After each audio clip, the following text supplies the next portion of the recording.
আজকে ইলিশ মাছ ভাগ করতে আসছি 90 টাকা দিই, 90 রিয়াল দিই একটা ইলিশ মাছ কিনলাম।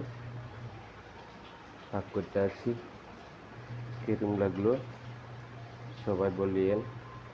আমার আপুরা, আমরা তো ফাঁক জানি না, পুরুষ মানুষ, আপনারা জানেন পাকটা কি মজা হচ্ছে না, দেখুন সুন্দর লাগছে না।